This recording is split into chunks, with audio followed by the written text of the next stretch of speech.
What's your family story worth to you? And I'm not talking about the shiny ones that everybody knows about. I mean the buried ones, the secrets, the heartbreaks, the ones that only slipped out after a night of too much Hennessy. That's what Vietnam Story Bank is for. No polish, no rewrites, no editing, just raw, recorded, beautiful beating history. The kind that makes you sit up and hold your breath. Your father's memories of his mother's wildest dreams, your grandparents' laughter that echoes in your bones. We dig it all up, we record it, and hand it back to you, safe, untouchable, and unforgettable. Because when your stories disappear, they're gone forever. So go to VietnamStoryBank.com today and make sure your family's stories are recorded. We don't have a name for our sub-series just yet. This is another sub-series of the Vietnamese podcast, and my co-host is John Phan. The reason why we don't have a name for it is because we'll be covering a lot of different things, not just linguistics, right, John? Thank you so much, Kenneth. It's great to be back.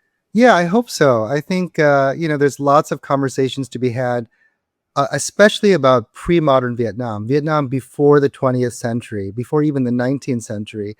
I think there's a lot of great conversations we can have about where a lot of the things we think about as Vietnamese today, where they actually came from and how they developed. So I'd be so thrilled to have those conversations with you on a broad range. Yeah, this is beyond linguistics, but I think right now we're probably going to study and talk about the history of the language, of the Vietnamese language.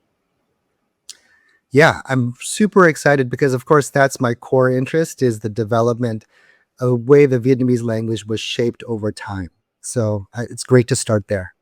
So just like the other sub-series that we have in the Vietnamese podcast, I like to ask for, a little bit of contribution from our audience, donations to, get our professors a little bit of some money, because they put a lot of work into the research before the episodes go on, and there's a lot of time that they spend. So I like to have a little bit of something for the co-hosts that come on to these sub-series. Yeah, thank you so much, Kenneth. That's really appreciated. A little coffee money, a little haircut money, maybe. I need a haircut soon. But also, I love the work that you're doing. So I love, I hope that we're all able to support ongoing conversations of this type. So yeah, please do help us out a little bit. Thank you, John.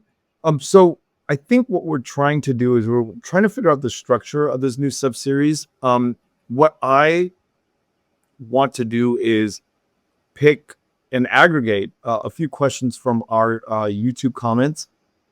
And I have 3, and they are related to today's topic, but we will ask them. And so then maybe we can go into richer detail as we're going through this episode. So the first question that I've aggregated is, it seems to be that there are some terms that need to be defined. And there's 4 terms that I'm interested in having you kind of break down. Is Sinitic, Austroasiatic,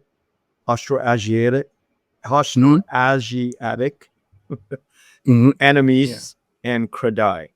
Those are the 4 that have even the pronunciation jumbled up, but hopefully you can break these down for us really quick. Yeah, that's a great question. It's really useful. So linguistics is super annoying, like many fields, for having a lot of jargon, a lot of terminology, and we have to name a lot of different things. So most of those terms you just mentioned are names for different language families. So a language family is a collection of languages that are genealogically related to one another, just like in your family. And so we have extended family members, and we have closer, like nuclear family members, and we name each of those families. So Austroasiatic, the first term, is the name for one of the biggest, one of the 5 large language families that is represented in Asia. And Austroasiatic includes most of the languages that historical linguists think of as being spoken in mainland Southeast Asia, or once were spoken in mainland Southeast Asia. So the 2 biggest, most populous representatives of Austroasiatic are Vietnamese and Khmer. They're kind of like cousins of one another. So that's the Austroasiatic language family. Another one of the big language families of East of Asia is Kradai. That's the second term you mentioned. Kradai, it used to be called Thai Kadai, but now we've renamed it Kradai. And Kradai is the language family to which modern day Thai and Lao and what we call the Thai languages in Vietnam, they all belong to that language family. Um, and they're also mainland Southeast Asian languages. So those are two big language families in Southeast Asia specifically. There are it wasn't one of the terms, but the other language family I'll mention, which is relevant for us, is Sino-Tibetan. Sino-Tibetan is the big language family to which, as you can hear, the Chinese languages and also the Tibeto-Burman languages, the languages related to Tibetan and Burmese, are all related to that. They all belong to that group. So that's the third large Asian language family. And then there's a couple more, but those are the main ones. I also heard, I think you ask about the term Sinitic or Sino. I say that a lot. So Sinitic or Sino refers to what we would in like normal language call Chinese, but sometimes we prefer the term Sinitic or Sino because, as we talked about in our last conversation, when we say Chinese, we get confused. We start to think about modern day China. So if you're talking about, for example, the Sinitic language spoken 2,000 years ago, 2,500 years ago, we want to make sure that you don't think that we're talking about Mandarin, or Cantonese, or languages spoken in the modern PRC. So Sinitic or Sino is a way of referring to Chineseness without referring to the modern day Chinese polity.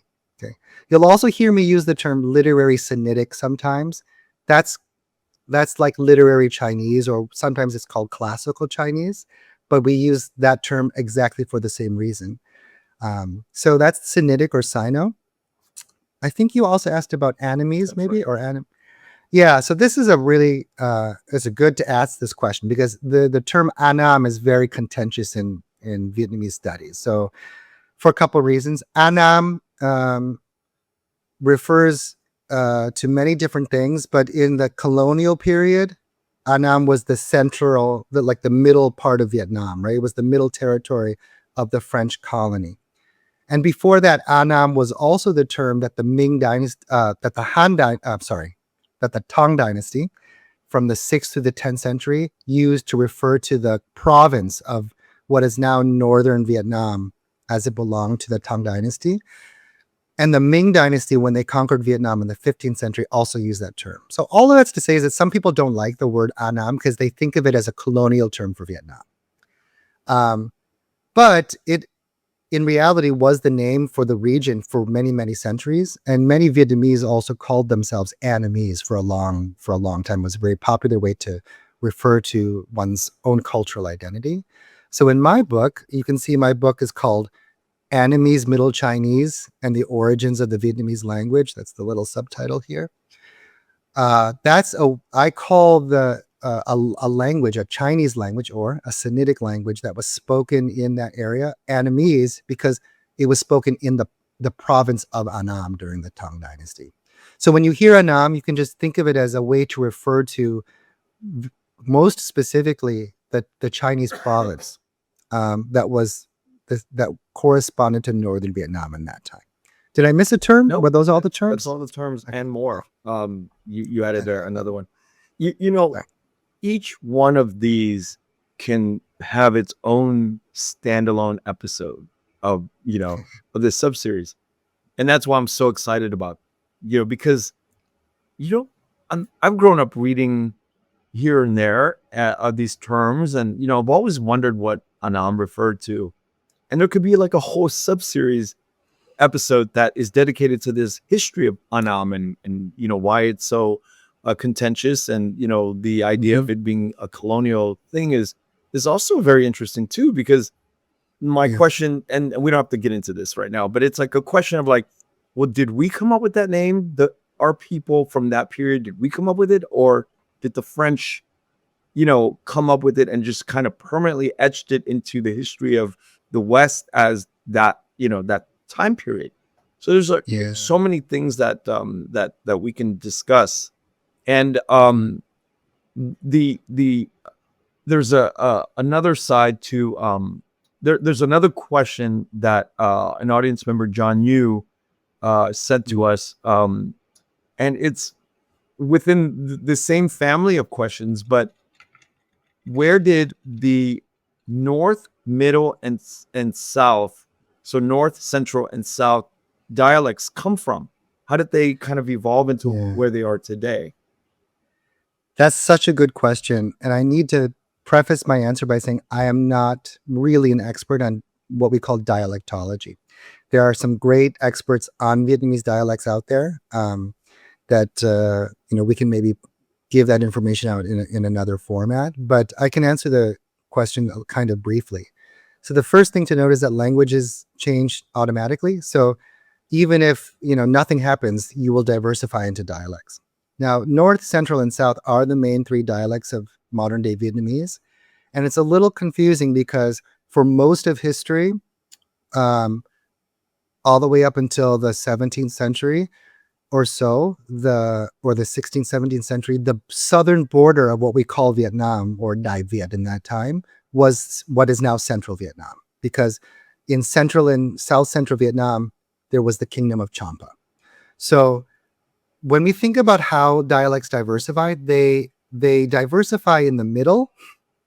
They innovate in the middle of a community, and those changes, they radiate outward, okay, from the center of that community. So when you get to the edges of a speaker population, sometimes you get a lot of diversity because they're maybe still more conservative. They haven't accepted a lot of the changes that occurred in the center.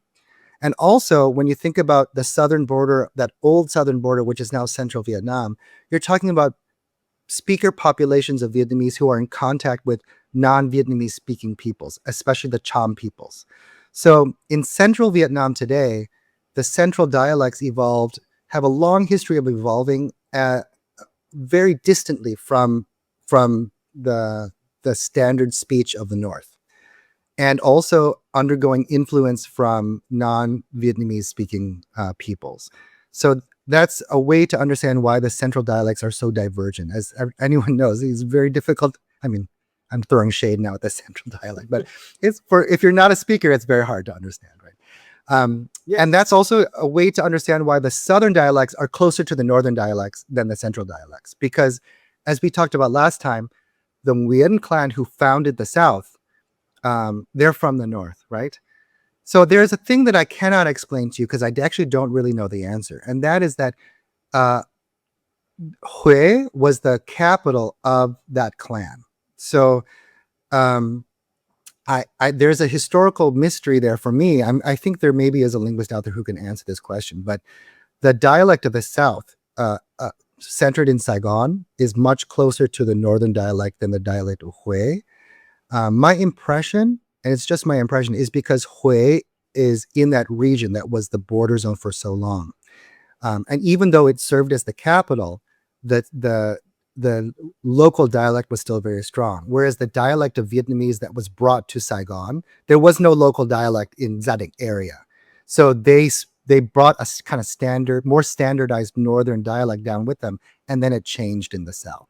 So that is one incomplete answer to the question of where we get these three major dialects. And the main thing you want to remember is that the center was for most of history the border zone, which is why it's so different.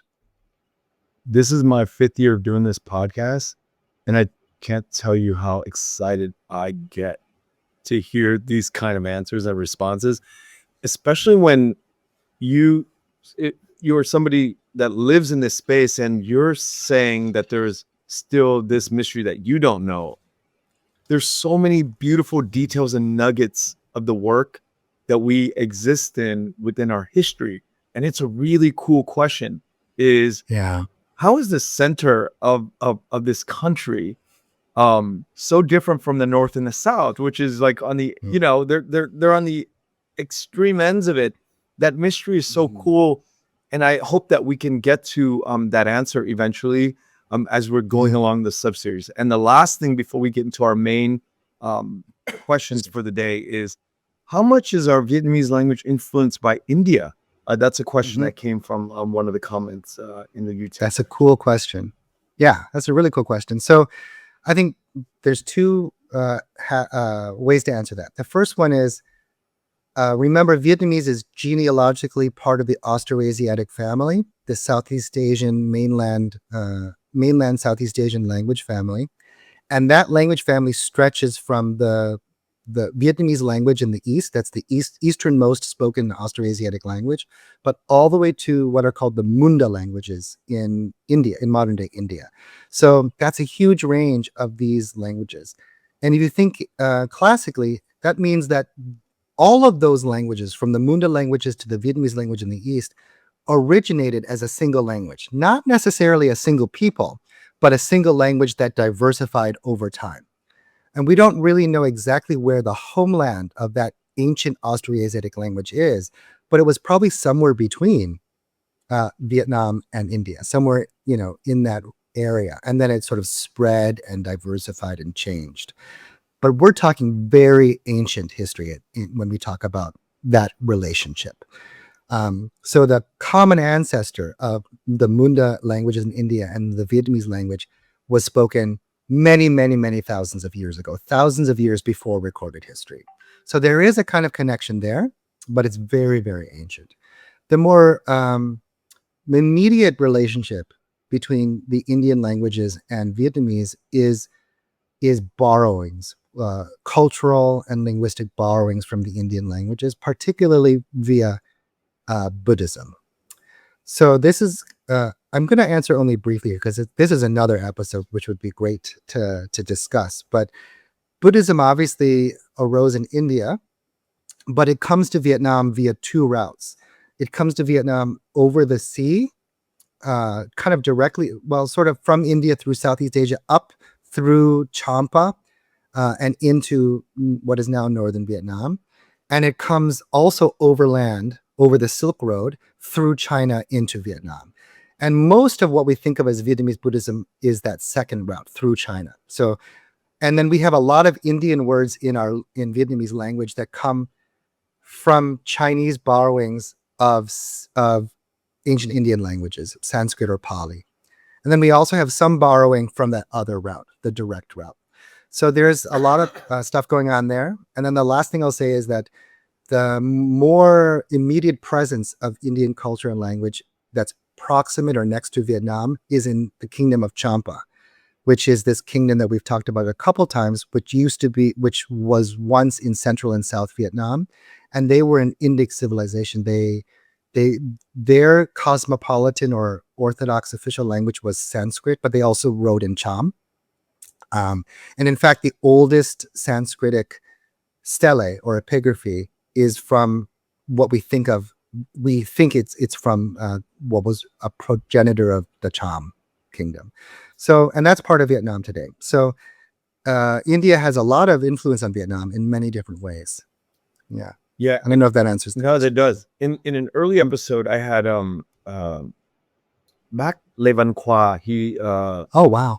was, he's in his 90s now, and he talked about, in a very general way, I remember him saying, and it was like my first year in the podcast, he said that the Vietnamese people can generally be broken down into two cultures, Indian and Chinese.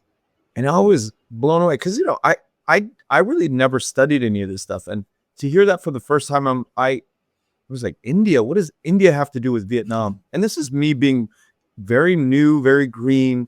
And I began to start to hear this influence of India in our culture throughout the years.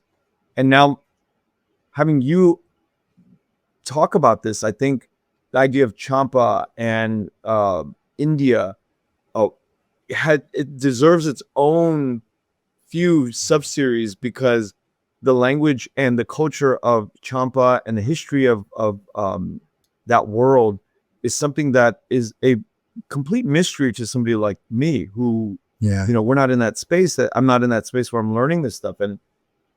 But it's like, it's an integral part of who we are. I totally agree. The Cham culture is such a huge part of a huge ingredient in modern Vietnam. And it was such an important, powerful kingdom for a super long time, like many, many centuries. So it's really like it's a lost world like that. So few people are aware of this incredibly flourishing civilization, um, and yet it's there. And also, not only that, but that there's a huge number of Cham people that are living today that are the descendants of that kingdom. They live in Vietnam and Cambodia, so they're not only Champa is not only this important part of history. It was kind of a regional superpower, really. It was the main rival of the David kingdom for many centuries. Not only is it an important part of history, but it's an important part of modern Vietnam. There's so many Cham communities in Vietnam today. I love that idea. Yeah. For an episode. I can't stop reminding everyone when I think about growing up as a Vietnamese American, thinking that the only thing that I really thought about myself was I am a product of this war, and the Vietnamese person that I am is a monolithic sort of description of me coming from this thing in 1975 in April 30, and that's all I knew. I did not know that there were so many branches of like things that created who I ultimately am today. And now, we get to talk about all of the details and the colors and the textures of our culture. It's so beautiful, John. Yeah, I love that. I think that's a great way of talking about trauma. In some ways, trauma is just we get stuck in one point. And freedom from that trauma gives us the opportunity to explore so much. So I think that's very beautiful. All right, now we're going to get into the history of the Vietnamese, the spoken language. So exciting. So our question in this episode is Vietnamese just basically Chinese? Is it when we think about like all of the proverbs and the Confucian sort of like the 4 words that will kind of give you a proverb or an adage, all comes from or I've always thought that it comes from Chinese. So how closely genealogically related to the Chinese language is Vietnamese? Yeah. So is Vietnamese just Chinese? No, that's the first answer. And then the second answer is sort of. So let's get into it. So I like the way you broke it down because there's different ways you can answer that question. And the first way is genealogically. Is Vietnamese genealogically related? And when you think of genealogy, you want to think of the analogy in biology is genetics, right? So like, am I genetically related to that person or not, right? And then there's, of course, a bunch of other stuff like, was I raised by that person? Is my personal culture influenced by that person? So the genealogical question is the first one. And the answer is unequivocal and it's clear. And the answer is no. Vietnamese is not genealogically related to Chinese. And that means that they do not share a common ancestor. Vietnamese and Chinese did not descend from the same common ancestor. Because as we talked about at the beginning of the episode, Chinese descends is a Sino-Tibetan language, and it descends from this ancestor that we hypothetically call Proto-Sino-Tibetan, before it's split off into all the different branches. And Vietnamese is an Austroasiatic language, and it descended from a hypothetical language we call Proto-Austroasiatic Proto-Austroasiatic. And Proto-Austroasiatic would split over time into languages like Cambodian, Munda, Vietnamese, etc. So not related. That's the first important point. And that was a kind of relatively recent, maybe discovery is the right word, because 150 years ago, people did think that Vietnamese might be a Chinese language. They thought the earliest linguists thought Vietnamese was either related to Chinese or to Thai. It was either a Sino-Tibetan language or a Kra-Dai language. And it wasn't until the 50s when a very famous French linguist gave solid evidence that Vietnamese could not be genealogically related to Chinese. But why did people think that? Why did they think that Vietnamese might be related to Chinese or because every cell in my body is fighting this right now. Yeah, look, when you are like, give me the CEO, it's very hard not to think, oh, maybe Vietnamese is related to Chinese. I mean, And that's one of the first reasons that the vocabulary is so Chinese. So depending on how you count, over 60%, usually over 75%, and sometimes even over 80% of Vietnamese vocabulary is thought to have to be Chinese in origin, or to be some kind of Chinese borrowing, Yes. right?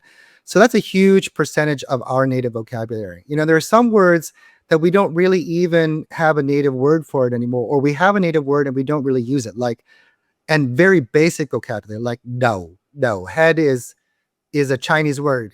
It's a cousin of the Mandarin word toe, And we do have a native Vietnamese word for head. Chóc. Chóc means head, but nobody says chóc unless maybe you're from some interesting dialect in the center. You might still say chóc. There are some dialects that still do that. And for example, the Muong languages, that the word for head is chóc, or it's cloy, something like cloy. So it's related. But so we have so many words that are from Chinese, and even some basic words that are from Chinese that one would think, oh, maybe we're related to the Chinese languages. But those are all consequences of deep, deep borrowing. Okay, can I stop you right here? Yeah. Okay, so 60, 70, 80%. Gotta itch my ear. Sorry. Go ahead. 60, 70, 80% are words that come from Chinese or Sinitic. Mhm.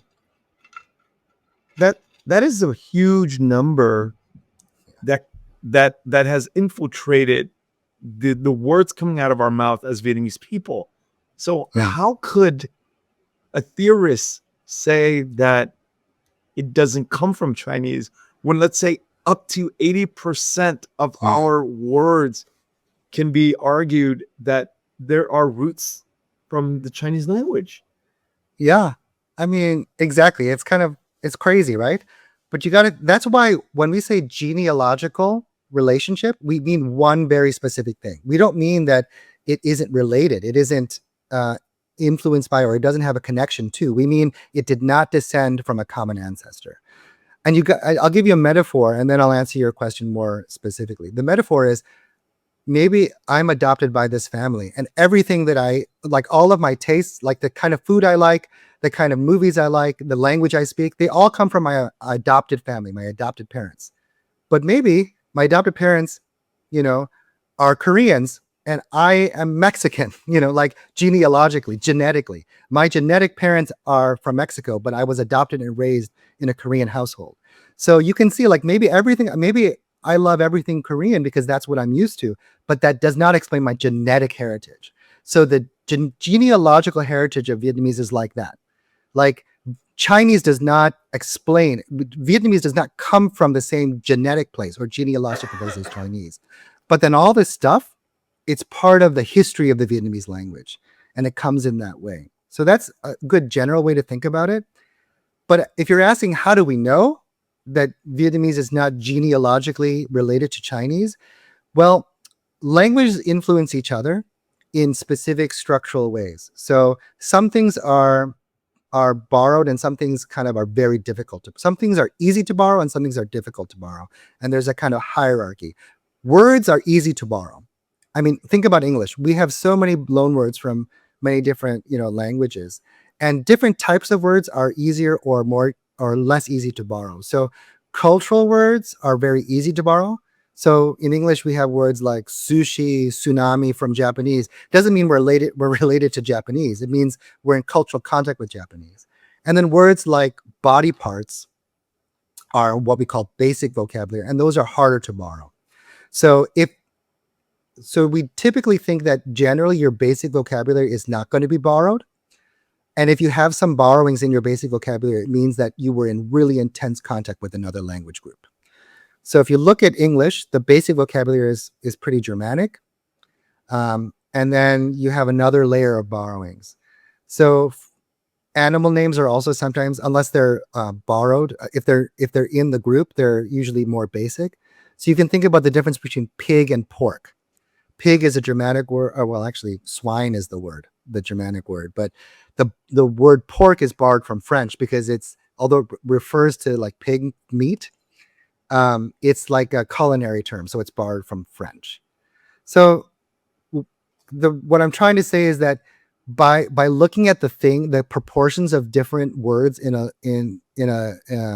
given language, we can decide where those words came from, if they're borrowings. And I should also mention English has a huge proportion of French words in it. Like I don't remember exactly the statistic, but it's like 60%. And English is not a French language. I mean, English is not a Romance language. English is a Germanic language. And yet it has this huge proportion of French words. And the reason for that is very similar to the history of Vietnamese and Chinese. The other way we know that Vietnamese is genealogically not related to Chinese is we look also at other structures of the language. So language is typically divided up into the lexicon, the vocabulary, the syntax, which is the grammar, and the phonology, which is the sound system. And we can look at each of those systems to see what its most basic features are and decide whether those basic features are held in common with another language or not. And and if we look at the phonology, for example, if you look at the sound system of Vietnamese, it's true, we have a tonal system, which seems to be like, that's why so many early linguists were like, oh, it must be Thai or Sinitic, because only the Kradai and the Sinitic languages have tone similar. Well, there are more languages that have tone, but they have the most similar types of tone. But if you look at, for example, the vowel system of Vietnamese, if anyone who's out there who is not a speaker of Vietnamese has learned Vietnamese, we have all these central vowels, like, we have all these central vowels. That is a very typical feature of Southeast Asian languages. So that's another clue. We know that Vietnamese is not genealogically related to Chinese. But if you really want to know the big discovery that was in the 50s, as I said a minute ago, early linguists, one of the main reasons they thought Vietnamese was related to Chinese or Kradai is because Vietnamese has a tonal system that looks almost exactly like the tonal system of the Thai languages or many Sinitic languages. And this historical linguist discovered that tones originated from consonants. Originally, they were consonant contrasts at the beginning or the end of the syllable. And then as we lost people stopped pronouncing the specific consonants, and they started turning those consonants into tones, right? So that's the origin of tone in any language, virtually. And not only that, but then he discovered that, oh, the specific tonal system in Vietnamese came from these specific consonants that we see in related some ethnic minority languages that are related to Vietnamese. And a similar process happened in Chinese, but the specific origins are slightly different. So he showed us that we cannot use tone to argue that Vietnamese and Chinese are related. And in fact, the origin of tones shows us that they're separate. So that's a little bit of a technical answer. But just to answering the genealogical question, we can say no, Vietnamese is not genealogically related to Chinese. The hardest part of talking with you is holding back with the flurry of questions that are going on in my mind right now. Ask questions. I have them. so many. How many academics agree with this theory in modern Vietnam today and all over the diaspora? How many people are going, that theory is right? And then how many people are like, that's absolute dog crap? Like, yeah, good question. That is such a good, I always ask that question when you come across an idea, like, because, academic consensus is important, So within the linguistic community, within the community of experts on linguistics, I don't think there's anybody who really disagrees with this argument. It's really incredibly well accepted. And since 1954, since the original argument was forwarded in this way, the evidence has just accrued. It's just gotten greater and greater and greater to support this genealogical argument.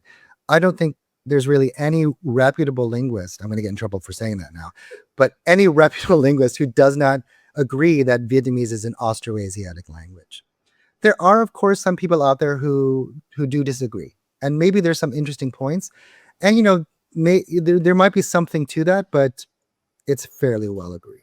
But I'm just talking about the genealogical argument, right? There's many other things. It's literally like saying, I mean, that's what a great analogy. Like when I think about English and I think about, did not come from Latin. It came from the Germanic side. And I've always thought that Vietnamese was related the same way Italian's related to the Latin language, but it's not. That's like that. That's what I grew up thinking. Is Vietnamese is no different than Italian, which is sort of like the modern offshoot of Latin, but that can't be further from the truth. Yeah. Do you mean like Vietnamese is related to Chinese the way Latin is related to? Correct. That was the idea. Yeah, exactly. Yeah.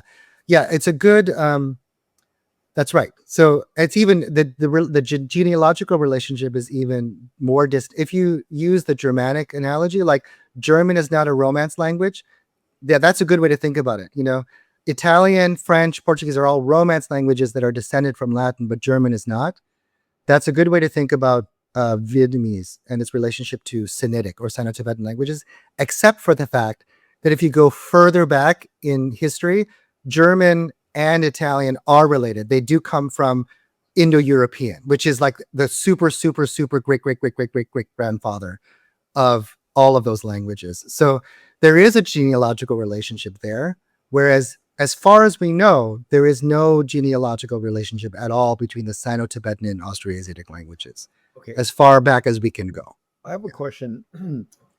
Does linguistics 101, like the first class you take in linguistics, does it break down like the first language or like a tree, like a division tree, a language tree? I know this is so like, I feel like a little kid. Is it like, oh, here's the first language and then it just slowly breaks down into like a family tree of languages? Yeah, Or no, is that too basic? that'd be awesome. Yeah, well, no, it's an important way to think about it. So first of all, what we're talking about and what I work on is what we call historical linguistics, which is different from the rest of linguistics. Like the rest of linguistics doesn't deal with the history of languages. It deals with the structure of language as it exists in this moment and the universal structure of languages. So that's different than asking how languages change as systems over time. So that's historical linguistics. So historical linguistics 101, to sort of modify your question, we do talk in terms of language families. We talk about the genealogy of different languages in the world. I mean, it's one of the main things we do is try to figure out which languages are related to which languages and how. That's an effort called classification and subgrouping. And as far as I love your question. Like, it's one of those sort of like, you know what tiamzon is? Tiamzon?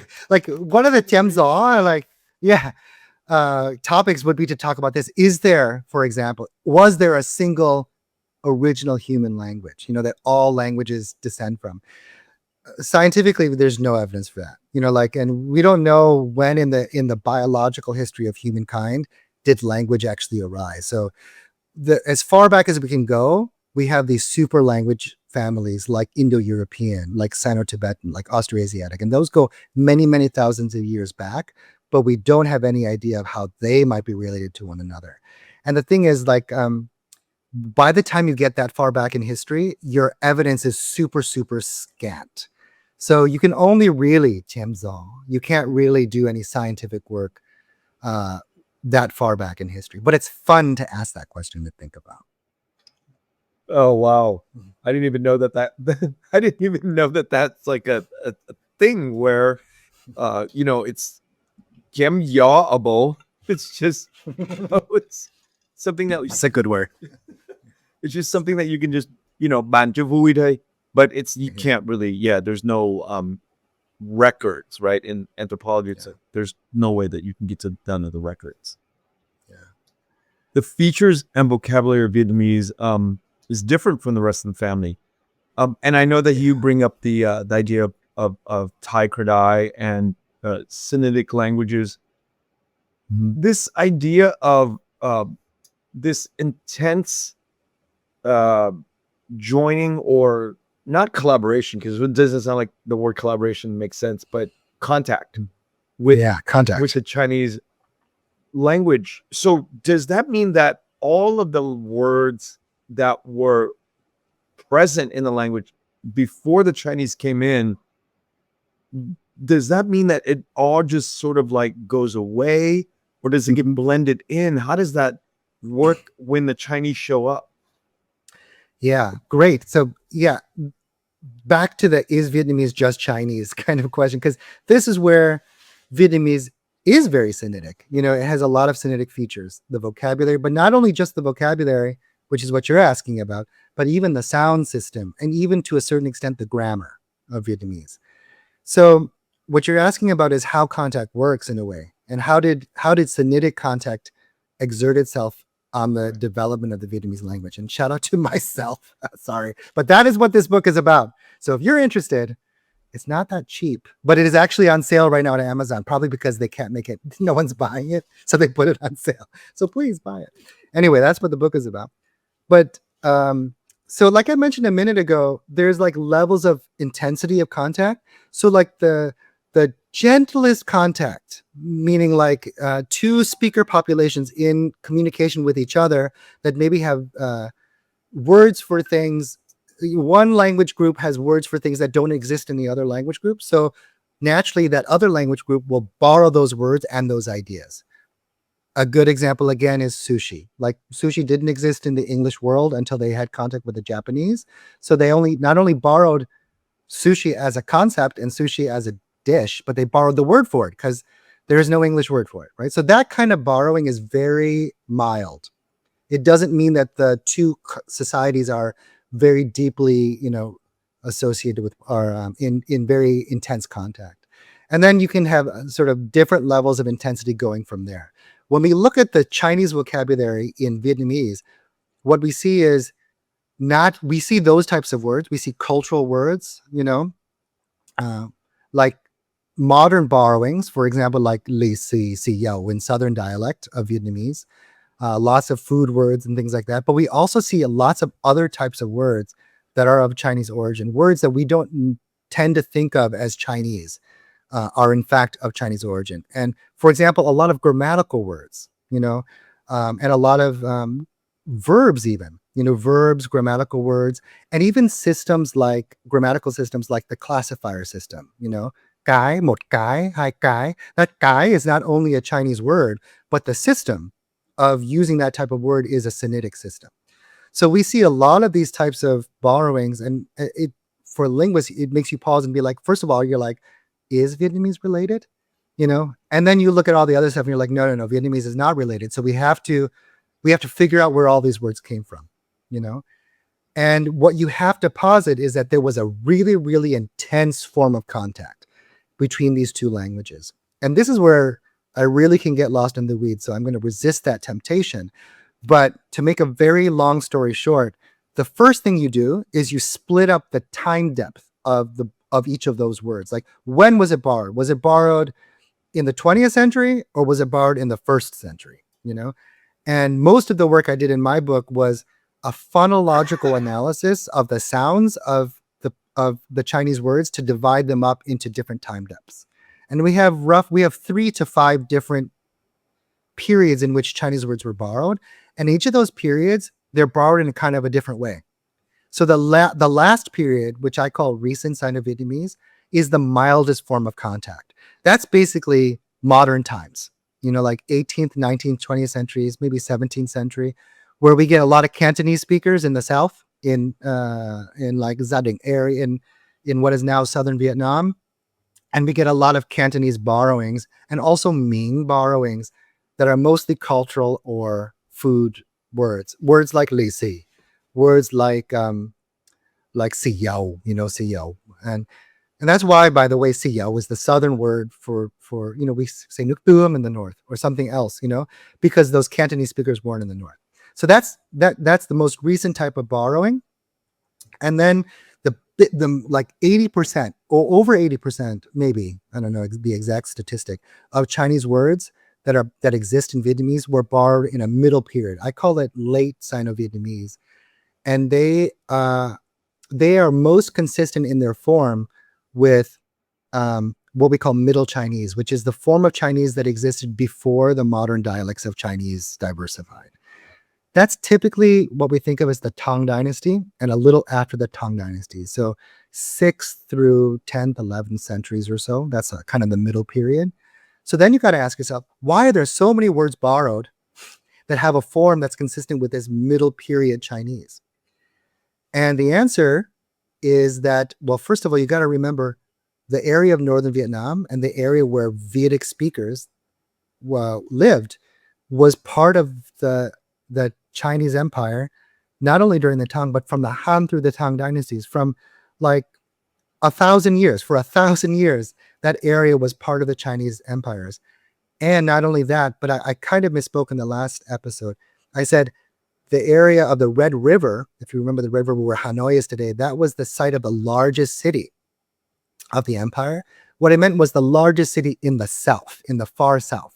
So the biggest Sinitic city, the biggest Chinese city of the Han through Tang empires up until the middle of the Tang was actually in the Red River, was actually in the area of modern day Hanoi.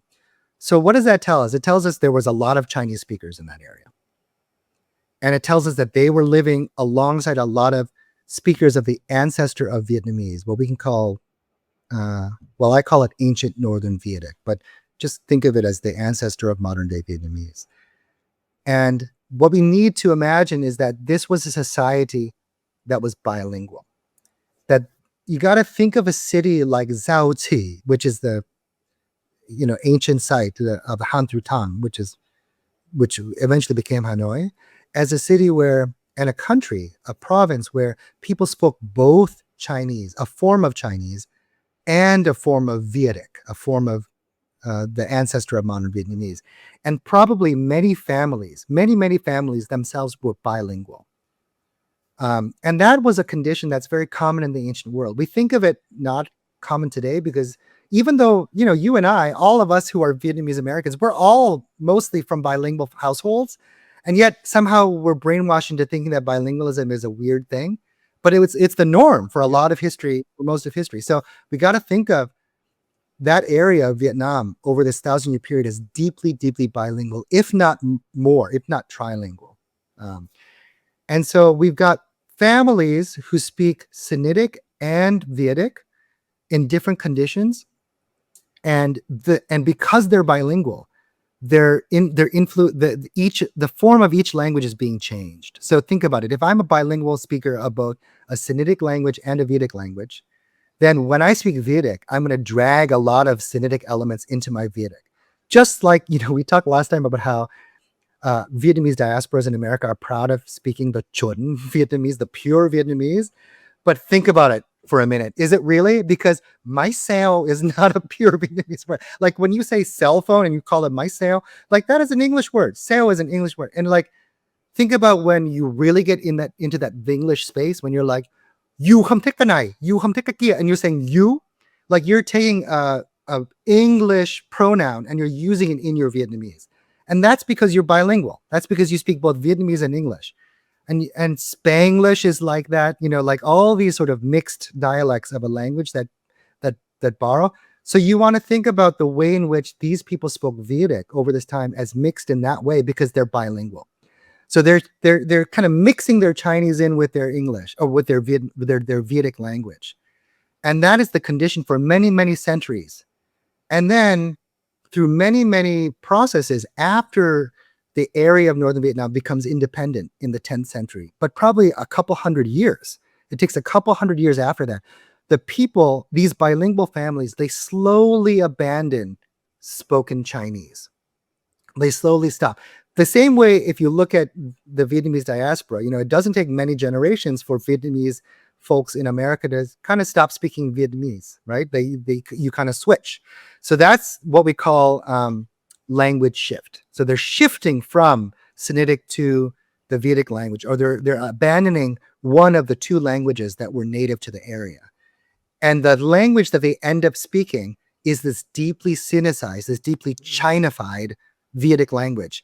And that Sinicized dialect of Vedic, that's the origin of the Vietnamese language. That's why Vietnamese seems so Chinese, because it's this weird hybridized dialect that was hybridized through these long, long centuries of bilingualism.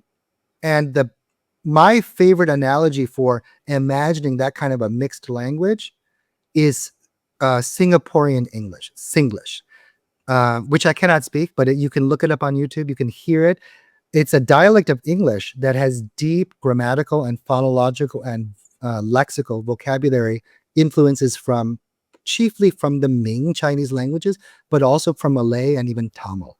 So that's where the Vietnamese language comes from, this deeply hybridized dialect as the result of centuries and centuries of bilingualism with a form of Chinese that was native to the area of northern Vietnam, which I call, again, Annamese Middle Chinese. That's the name of that dialect. You basically just explained and answered the question that we posed in the beginning of this episode. Right there. That's really the way it goes down. Period. I think so, yeah. But is it yes or no then? Is the answer yes or no? I wonder how people will feel, because it's complicated. But this is the history of humanity. Exactly. This is why we go to war. Right. This is why we have like political factions. This is why we go to war inside of our own family structures. And when you were describing all of this, I think about the you and me part of the English when you just brought that up is when I'm talking to one of my mom's younger brothers, they're old enough to be an older brother to me, but they're also my uncle. And it's really interesting that when they want to kind of like show equal footing out of respect for me, they switch to the you and me. They don't say "go." Oh, really? They don't. Interesting. Yeah. They and it's a beautiful thing that puts me in a weird place, in a great place actually, that we could be arguing about, Trump and the politics of America, and they start to go to you and me so they can allow me to say what I want and don't have to kind of push their uncle status on me. Yeah. This is a beautiful dance. That's fascinating. Yeah. And it's really related to the same process by which a lot of those terms of address came into Vietnamese. Yeah. Because in almost exactly that kind of a situation, you can imagine Vedic speakers wanting to express the inverse of that example, wanting to express a kind of hierarchy, a kind of respect. They're going to they're going to drag in the Chinese term for the elder. And so if you look at terms of address in Vietnamese, usually the elder term is of Chinese origin. So ji is a Chinese word, but am is an Austroasiatic word. Wow. So you can imagine exactly that situation where you have a bilingual family, but then they're like, you have to show respect to your elder, and then they're going to use the Sinitic word, the Sinitic pronoun in those situations until the point that it becomes just the Vedic word. And that process repeated itself a million times. And that's how the Vietnamese language was born, through this kind of process. When you're telling me about all this stuff about tracking these words in the history of our language, I'm thinking about like Minority Report, and I'm thinking about like the digitization on a big kind of like virtual screen. And I'm thinking about your work. And when I think about the depth of the research, it boggles my mind, because how do you dip into 800 years ago where the word just shows up for the first time? Or how do you make these sort of relational, sticky sort of showing that they're related? Who does the heavy lifting of I'd imagine today AI could probably help a lot with this stuff, but as you're coming up as you're coming up in your career, how does all of this fit together, the theories and going back to the records? I mean, I can imagine there's so much printed or not so much printed and not so much oral kind of tracing. It boggles my mind to understand how you do the archaeological sort of quote unquote the digging up, the proverbial digging of words. This is a really good question, because you're right. Some languages are lucky in that they have written records going back thousands of years. Chinese is one of the oldest continuously written languages in the world. So we've got written records to help us do that excavation. But with a language like Vietnamese, chữ Nom does not get developed until the second millennium, to 1200s, 1300s, 1400s. So we don't really have records of written Vietnamese before then. So how do we do it?